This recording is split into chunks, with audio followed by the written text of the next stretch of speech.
ఒకవైపు చాలా సెక్టార్లు సంక్షోభంలో చిక్కుకున్నాయి. రాష్ట్రాల తమ భవిష్యత్తు ఆర్థిక స్థితిని తలుచుకుని తలలు పట్టుకుంటున్నాయి. దేశమంతా చిల్లర కావాలి మహాప్రభో అని బ్యాంకుల ముందు నిలువుకాళ్ల జపం చేస్తున్నారు.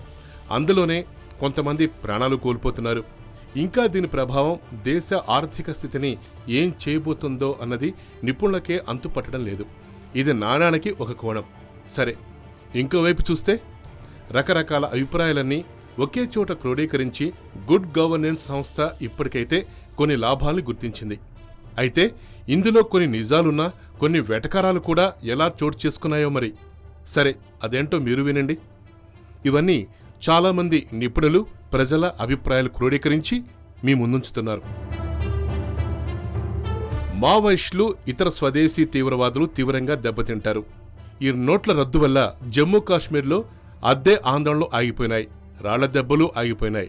ఎందుకంటే బోర్డర్కు అవతల వైపు నుంచి రాళ్లకు 1000-500 నోట్లు చుట్టి ఇటువైపు కాశ్మీర్ యువకులు పంపించేవాళ్లు. ఆ రకంగా ఆ నకిలీ కరెన్సీతో వాళ్లు ఎంజాయ్ చేసేవారు. వాళ్లు సైనికులపై దాడులు చేసేవారు. ఇప్పుడు కరెన్సీ రద్దుతో అది పూర్తిగా మటుమాయమైపోయింది.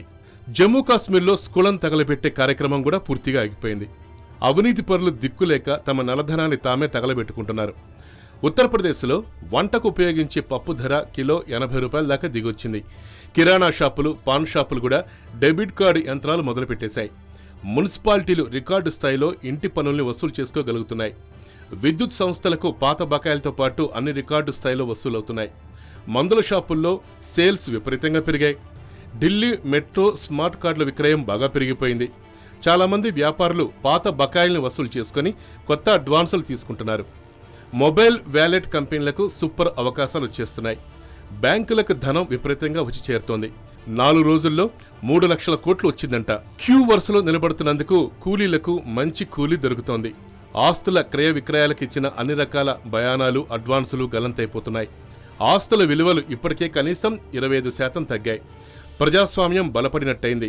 కులాలు, జాతులకు అతీతంగా అందరూ ఒకే క్యూలో నించొని డబ్బులు తీసుకుంటున్నారు. ఫేక్ కరెన్సీ ముఠాలని దెబ్బతిన్నాయి. యూపీ, పంజాబ్ రాష్ట్రాల్లో పార్టీలు నిల్వ చేసిన నల్లధనం మఠాషి అయిపోయింది. 2000 విలువైన పెద్ద నోట్ల కారణంగా ప్రభుత్వ కరెన్సీ ముద్రణ ఖర్చు తగ్గిపోయింది. నల్ల కుబేర్లు తమ దగ్గరున్న నిల్వల్ని కాల్చేయటం వల్ల రెవెన్యూ లోటు మాయం చేశారు. అన్ని ఏటీఎంలలోనూ రీప్రోగ్రామ్ చేయించే పనిలో సాఫ్ట్వేర్ సంస్థలకు చాలా లాభాలు వచ్చేశాయి. పంజాబ్లో మాదక ద్రవ్యాల ముఠాలు దెబ్బతిన్నాయి.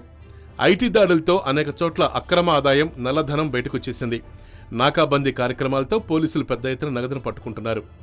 తిక్క క్రికెట్ మ్యాచ్లు, పిచ్చి పిచ్చి సినిమాలకు జనం టైం వేస్ట్ చేయకుండా నిజ జీవితాన్ని అర్థం చేసుకుంటున్నారు. దేశవ్యాప్తంగా హవాలా ర్యాకెట్లు స్తంభించిపోయాయి. బెట్టింగ్, సర్జా ర్యాకెట్లు మూటముళ్ళు సర్దుకున్నాయి.